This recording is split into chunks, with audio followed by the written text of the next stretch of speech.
Welcome to this podcast. In this podcast, I'm going to talk about Saturn's placement in the 12th house. Now, I will start by a short description of Saturn and then the 12th house. The 12th house is the house that would naturally receive the sign of Pisces. And I teach that the houses are receptive, they're feminine. The signs are male, they're masculine, they provide the impulse in some sense. Houses are receptives in the sense that they are areas of your life. And if you imagine that life is one continuous stream, well, we associate meanings with different aspects of our realities. The 12th house is associated with the highest meaning that you can make in a reality as you are experiencing it. And these tend to revolve around things which we consider to be spiritual. But they're not spiritual.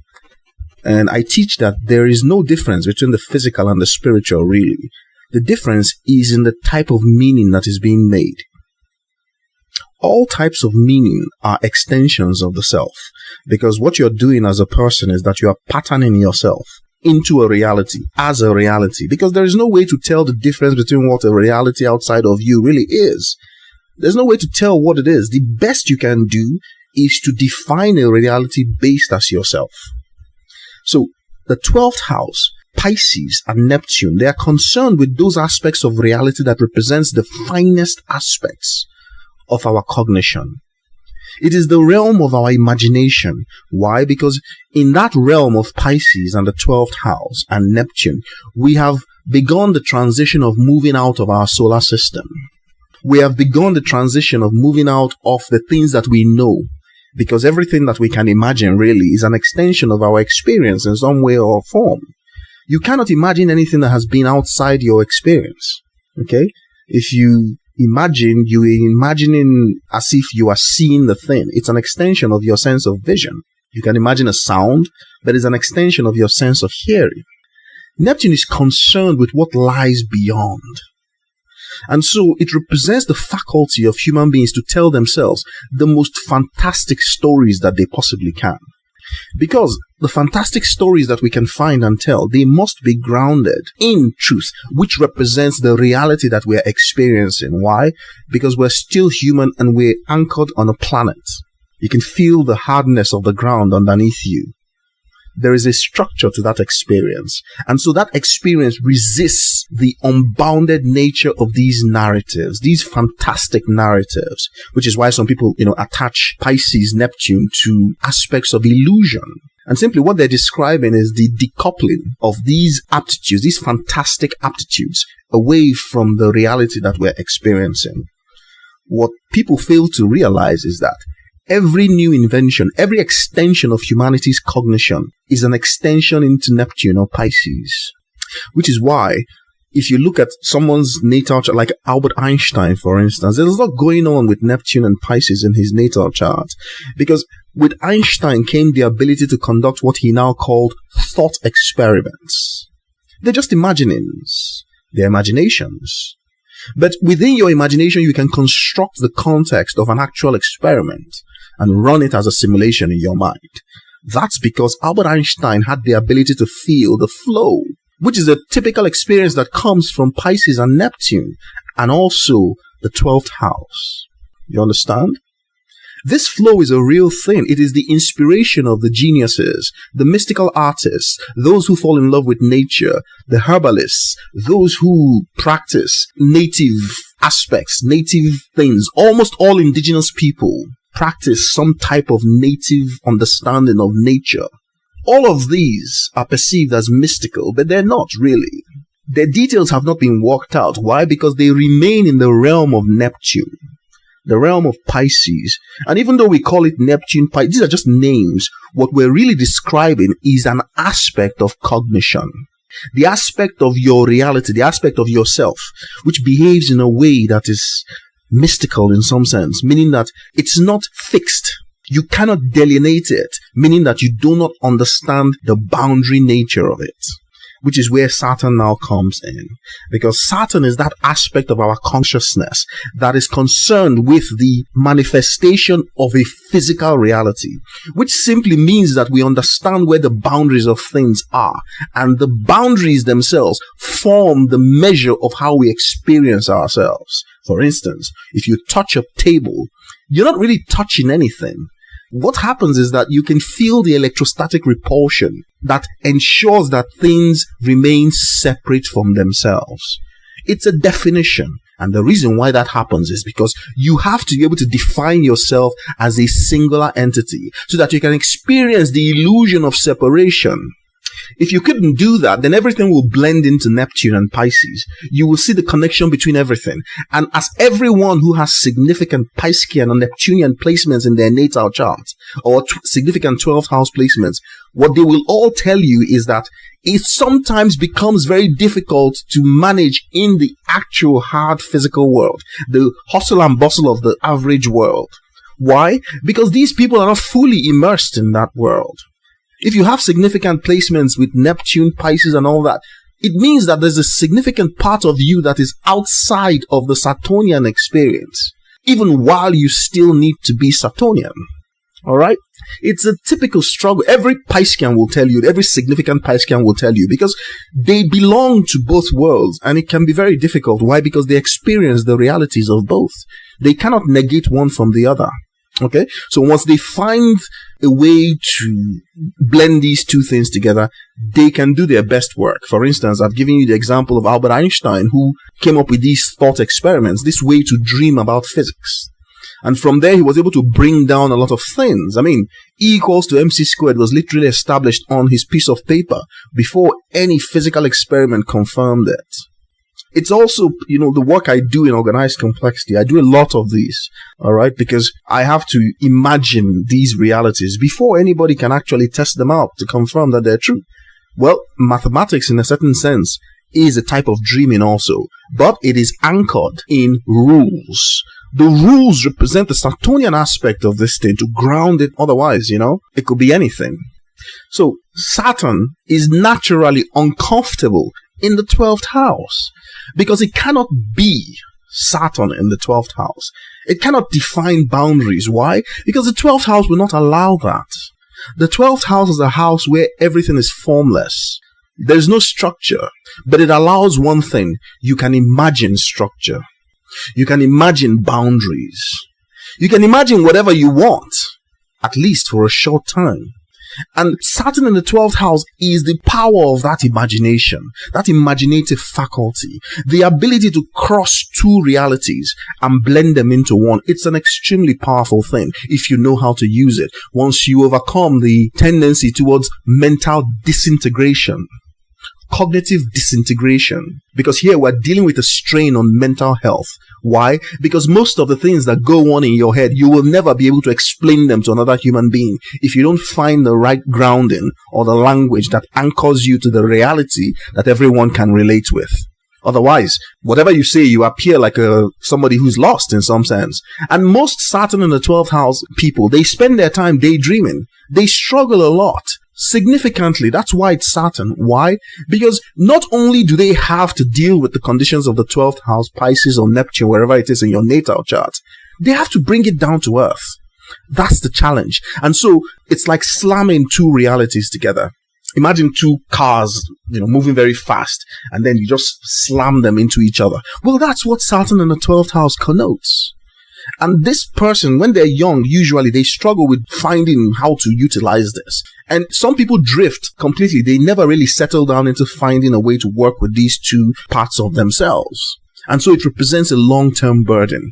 But Saturn is not a permanent burden of some kind. It's not even a burden.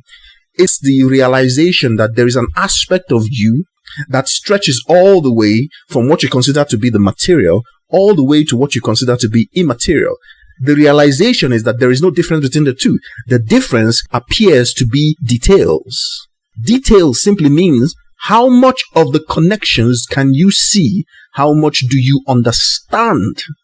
So you can imagine that what you are witnessing in Pisces is a tendency towards infinite complexity, where everything blends into everything else. It is hard to separate, which is what we normally do when we need to use our minds. Gemini, for instance, will develop a contrast. Virgo will take that contrast and use it to discriminate. That way it can create categories, patterns. Well, you can't do that in Pisces, at least not actively, but you can imagine it. Okay, so Pisceans can be incredibly creative, and when you have Saturn in the 12th house, you have a mission literally to bring down an understanding that resides deep within the imaginative faculty of human beings. Bring it down to earth in a way that everyone can understand and participate in. So it represents the potential for establishing something new in the world. Okay? But most of the time, you won't be doing that. Most of the time, you'll be struggling with this thing. You'll be struggling with fears you cannot describe. Your imaginations will haunt you.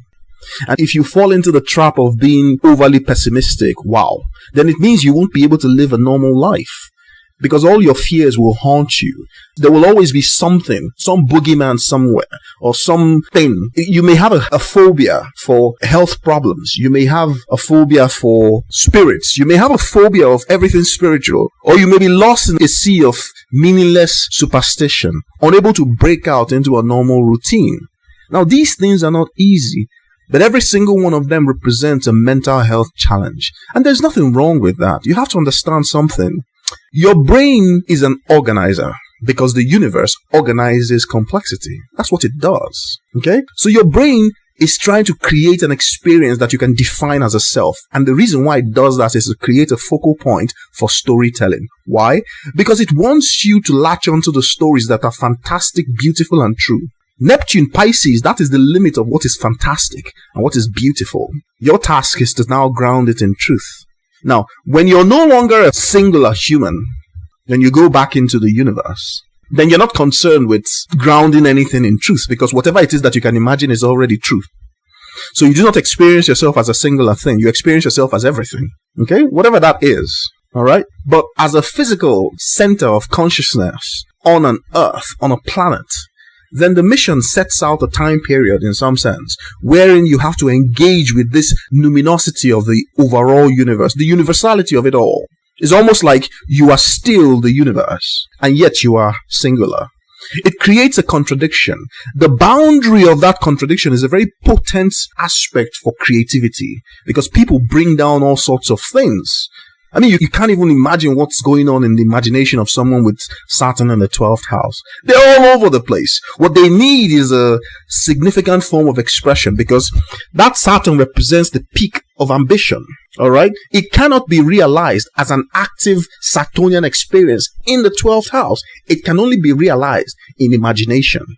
So you must have a constructive outlet that can feed that imagination. It can provide a conduit for it, so that the aptitude in your cognition doesn't saturate your brain. The moment your imagination starts flaring, it has a way of expressing itself in such a way that it can channel towards the desires of an ambition. I want to be somebody. I'm trying to make myself somebody. So those ideas can find conduits in that direction. And that's how you heal yourself. Easier said than done though. Why? Because with Saturn in the 12th house, your imagination appears very real. You can make yourself ill if you think about it long enough and you are frightened of it long enough. Then it begins to materialize. It's not magic. You are your experience. Alright? If you sit that as a conviction, then Saturn in the 12th house is a potential magician. Why? Because if you convince yourself of anything really and provide yourself with the evidence of it, you will materialize it. It doesn't matter. You can materialize your worst fears as well as your best dreams. And so it is very important for Saturn in the 12th house to cultivate optimism. But here's the kicker, right? It's not like these people don't want to be optimistic. It's always dangerous. Why? Because they are easy to drift. It's very easy for them to drift into illusion, into nothingness, really. And then they lose touch with reality. Alright? And those around them will experience this as people having different types of mental issues. It's not a sickness. It's just that they have no conduit. They're probably not trained, don't understand what is happening, and then have no conduit. Now, the form in which Saturn takes is where the whole thing comes alive, really, because Saturn, the way that it expresses itself depends on what's going on in the 10th house or where you have Capricorn. That now tells you the form the Saturn will take as it manifests in the 12th house. And it is also important what sign Saturn is in, but I'm skipping the sign aspect for now. Okay? And just looking at Saturn for what it is as a functional light. And what Saturn is as a functional light purely, Saturn is a structure. You can think of it as a geometry. But what it really is a kind of boundary system which manifests itself as a set of rules. Do, don't do, or cannot do.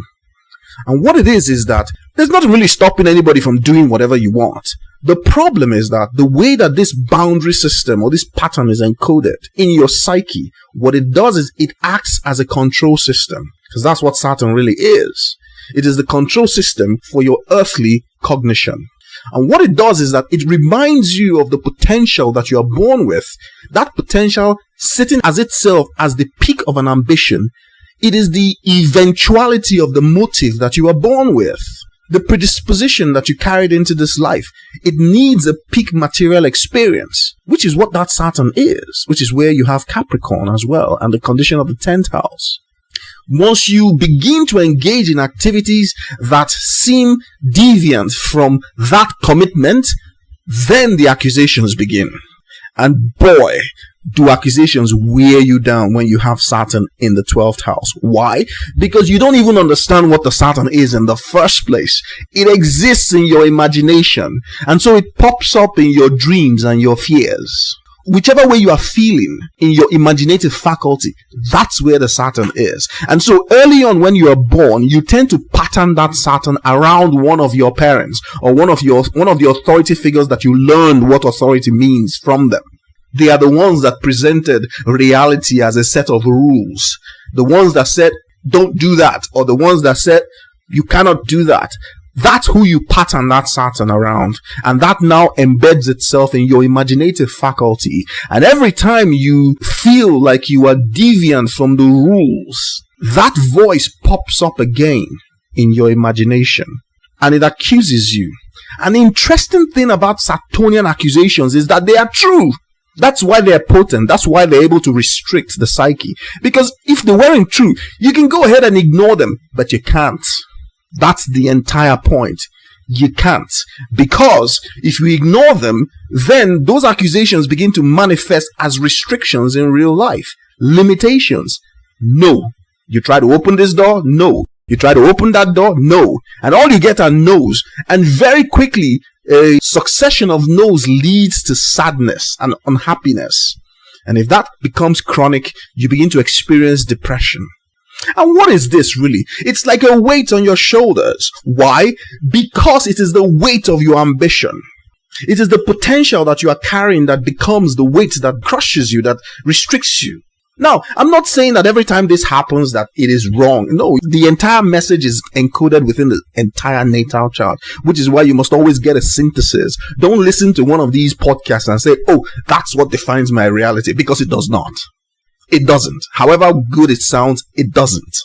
The entire story is encoded across the entire natal chart in ways that are very, very complex. That's why it requires synthesis. Okay? So what I do with these podcasts is just to give you a feel for it, so that if you can recognize one or two patterns, it means that that is an invitation for you to look deeper into the pattern, because it means something. Because at the end of the day, the restrictions really are coming from you. Everything, every limitation, every restriction is coming from the self. And it's not a bad thing, because you exist in you are having a physical experience as a reality, which is necessary because it allows you to experience a sense of isolation, which you can now pattern as yourself. Yourself is meaningful within the context that you are not that person, or you are not this person, even though it's an illusion.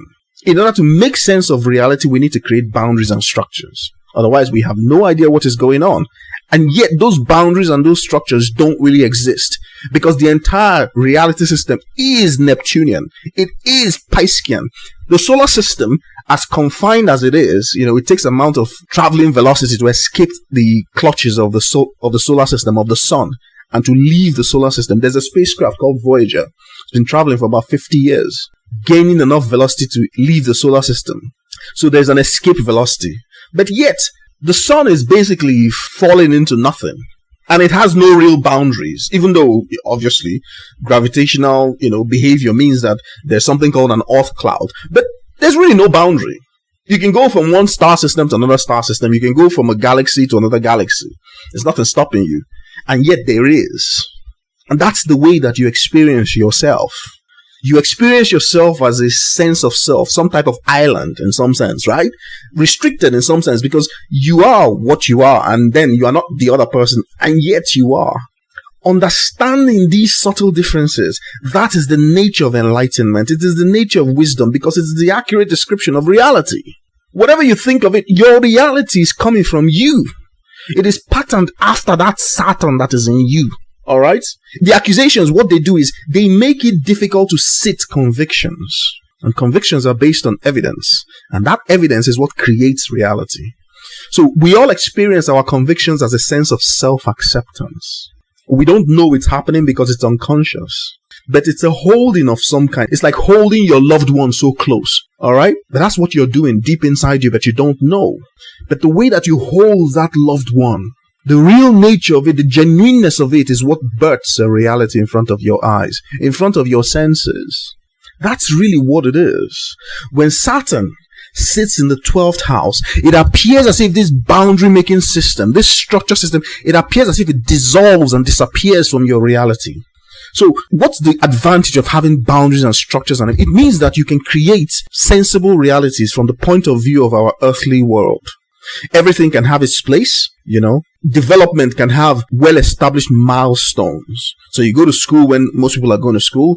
You graduate when most people are graduating. You get married. You have a job when most people are doing, life makes sense in that sense, right?